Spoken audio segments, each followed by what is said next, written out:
was a teenager, I started becoming very interested in the Hannaford Street Silver Band and also the Canadian Brass. And their chief arranger for many years was Howard Cable.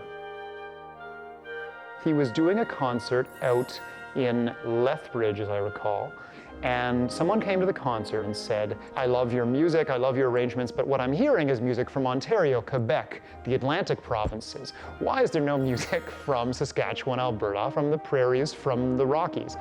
As I understand the story to go, this person went on to become friends with Howard Cable and commissioned him to write this piece.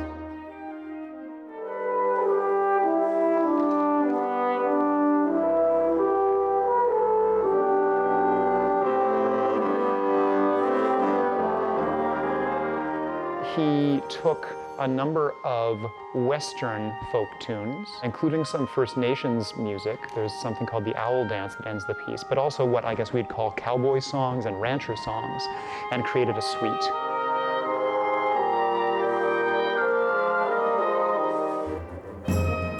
He was Toronto's musical history and Canada's musical history.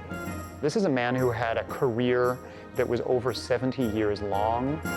He was the SPO's principal pops conductor for quite a few years. I like to think of him as perhaps the most Canadian of Canadian composers.